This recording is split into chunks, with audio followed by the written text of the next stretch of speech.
Hello good morning students, class 12th सभी को नमस्कार। आपने पिछले लेक्चर में देखा था, हमने ह्यूमन रिप्रोडक्शन हमारा चैप्टर चल रहा था इसमें, और पिछले लेक्चर में हमने बहुत सारी बातें की थी फीमेल रिप्रोडक्टिव सिस्टम के बारे में। ठीक है, सारे उसमें हमने देखे थे कि किस प्रकार से कौन सा ऑर्गन जो है, कौन सा पार्ट जो फीमेल रिप्रोडक्टिव सिस्टम का किस प्रकार से सिचुएटेड है। तो आज हम इस लेक्चर में बात करते हैं ओविडक्ट्स की, फ्लोपियन ट्यूब्स की। तो पिछले लेक्चर में मैंने ओवरी के बारे में देखा था, तो इससे आगे जो हम इसमें बात करते हैं, ओविडक्ट्स को फ्लोपियन ट्यूब भी बोलते हैं। Uterus and vagina constitute the female accessory duct. जैसे कि मेल में एसेसरी डक्ट थी, भाई हमने देखा था मेल में एसेसरी डक्ट आपकी, जैसे कि उसमें वेस्ट डिफरेंस था, ठीक है, और इजैकुलेटरी डक्ट थी, उसमें बहुत सारी चीज़ें हमने देखी थी। तो ये भी, इसमें भी एसेसरी डक्ट होती हैं, ओविडक्ट, मतलब ये पाथवे है एक तरह से ओवम का, ठीक है, जैसे स्पर्म का पाथवे हमने देखा था।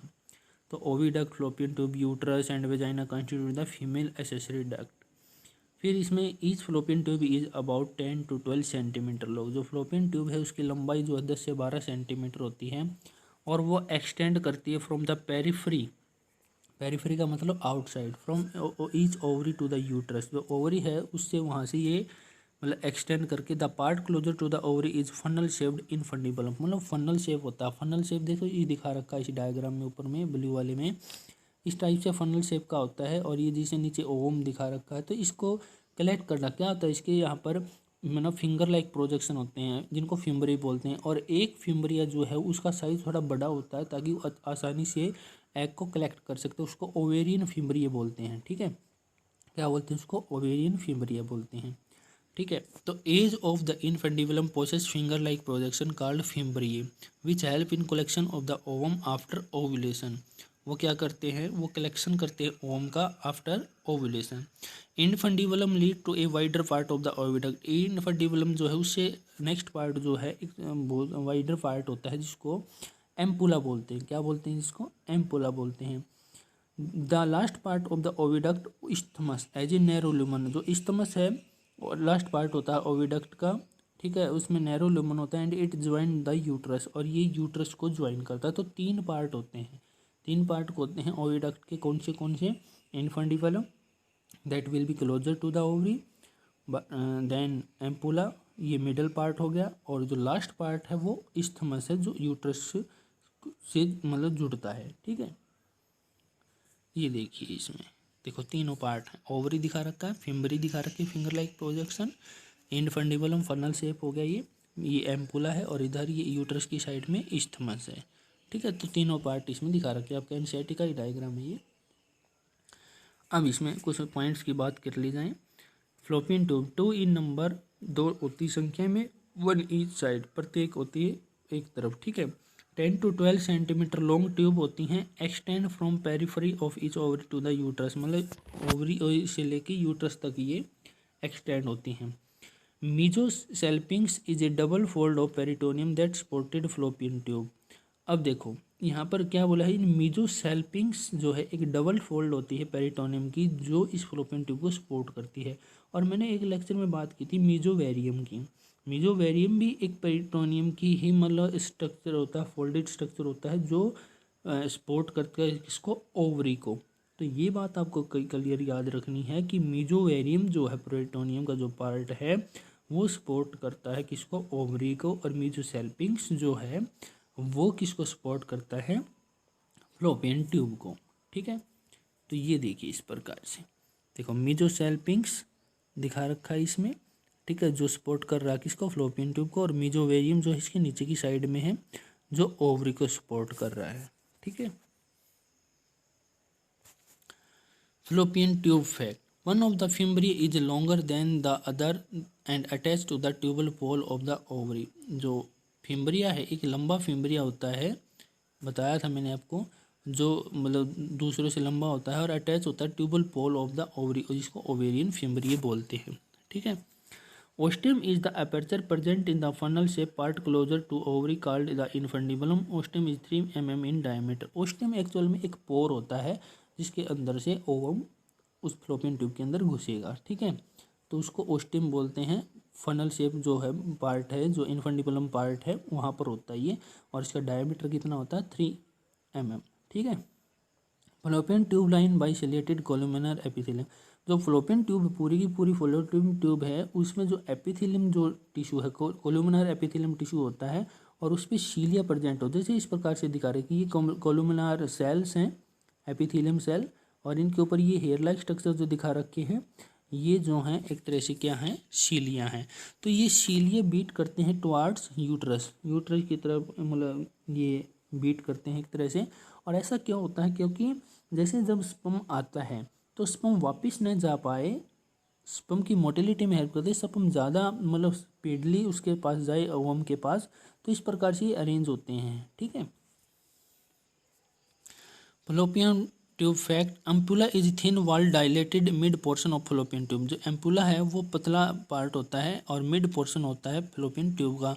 तो ये 2-3 ऑफ होता है ट्यूब का। ठीक है, 2-3 पार्ट होता है। वैसे तो जैसे कि आप ये देश में क्या बोलते हैं एनसीईआरटी में देखोगे तो इस्तमस को ज़्यादा लंबा दिखा रखा है, लेकिन एक्चुअल में एम्पुला पार्ट जो है वो 2-3 पार्ट तो 2/3 पार्ट होता है।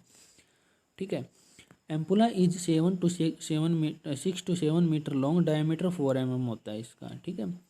और एक्चुअल में ये वही पार्ट है एम्पुला जहाँ पर 99% जो है फर्टिलाइजेशन इसी पार्ट में होते हैं, जहाँ पर एग और स्पर्म आके मिलते हैं, इस पार्ट में होता है फ्लोपियन ट्यूब के अंदर। ठीक है। Isthmus part of fallopian tube attach with uterus, uterus से अटैच होता है, 1/3 होता है ये ट्यूब का। Isthmus is narrow code like part, diameter 1 mm होता है इसका। ठीक है। तो ये देखिए इसमें इनफंडिबलम था, फिम्ब्रिये हो गई इसमें इनफंडिबलम। ठीक है। और एम्पुला पार्ट है और फिर इस्थमस है। ठीक है। अब ये देखिए क्लियरली डायग्राम देखिए, कलर फिम्ब्रिये हैं, इनफंडिबलम। तो इसमें आपको क्लियरली ये बात दिखाई दे रही है कि कौन सा पार्ट इसमें सबसे ज़्यादा लंबा है। ठीक है। तो एम्पुला इसमें ज़्यादा लंबा है। ठीक है, क्लियरली दिखाई दे रहा है। फ्लोपियन ट्यूब के function, to receive ovum from ovary, ये ओवरी से ओवम रिसीव करता है। To hold and nourish the ova between its circular fold till this are fertilize, मतलब ये ओवा को एक तरह से न्यूट्रिशन प्रोवाइड करवाती है फ्लोपियन ट्यूब। सर्कुलर फोल्ड होते हैं इसके अंदर, कब तक इसको रखते हैं ये, जब तक फर्टिलाइजेशन नहीं हो जाती। फिर help sperm in their upward movement in the tube to each the, जो मैंने बताया था सीलिया प्रेजेंट है वो क्या करते हैं स्पर्म की ऊपर की, वैसे तो स्पर्म ऑलरेडी खुद मूवमेंट कर सकता है लेकिन फिर भी ये उसकी और मदद करते हैं। Sperm in their upward movement में हेल्प करते हैं ताकि ओवम के पास पहुंच सके। फिर फर्टिलाइजेशन होती है ओवम की, फर्टिलाइज ओवम जो है यूट्रस के अंदर भी जाता है तो convey fertilise ovum into the uterus, तो यूट्रस तक पहुंचता है वो। Fertilisation take place in fallopian tube, fertilisation कहाँ पर होगी, फ्लोपियन ट्यूब के अंदर। Embryo develop up to blastocyst stage in the fallopian tube, तो एम्ब्रियो जो है वो ब्लास्टोसिस्ट का मतलब होता है कि एम्ब्रियो जब डिवाइड करेगा, ठीक है, उसका ग्रुप बनेगा सेल्स का, तो उसको ब्लास्टोसिस्ट बोलते हैं। और उसमें अबाउट जो है टाइम लगता है 6 to 7 डेज का आफ्टर फर्टिलाइजेशन।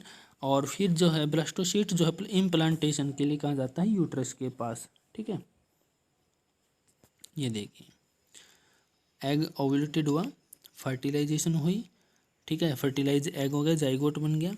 फिर डे 1 है, फिर डे 2 इसमें डिवीजन हो रहा है लगातार, डे 3 में होगी 4 सेल्स, फिर कंटिन्यू सेल डिवीजन चल रहा है। और फिर धीरे से देखो अबाउट डे 9 के आसपास जो है ये यूट्राइन वाल से अटैच हो जाता है, जो एंडोमेट्रियम लेयर है वहाँ पर आके अटैच हो जाएगा। ठीक है। अब आप इसका जवाब बताना। जैसे देखो हमने उसमें देखा था कि मेल रिप्रोडक्टिव सिस्टम में टेस्टिस के अंदर जो है, टेस्टिस से जो वेस्ट डिफरेंस अराइज हुई थी, वेस्ट डिफरेंस को कट कर दिया तो उसको हम बोलते हैं वेस्कटोमी। क्या बोलते हैं, वेस्कटोमी। और यहाँ पर हमने जो फ्लोपियन ट्यूब को काट के टाइड कर दिया तो इसको बोलते हैं क्या, ट्यूब कटोमी। क्या बोलते हैं इसको, ट्यूब कटोमी बोलते हैं। ठीक है, क्या बोलते हैं इसको, ट्यूब कटोमी बोलते हैं। और इसमें जो है एक तरह से हम ये बोल सकते हैं कि ये जो चीज़ें हैं ये कॉन्ट्रासेप्शन के लिए होती हैं। कॉन्ट्रासेप्शन का मतलब वही बताया था मैंने, जैसे कि वहाँ पर स्पर्म तो रुक गए थे तो यहाँ पर भी एग और स्पर्म जो है मीट नहीं कर पाएंगे। ठीक है, और फर्टिलाइजेशन नहीं होगी तो प्रेगनेंसी नहीं होगी, इसको कॉन्ट्रासेप्शन बोलते हैं। ठीक है, तो आज के लेक्चर में इतना ही, बाकी नेक्स्ट क्लास में करेंगे। ठीक है।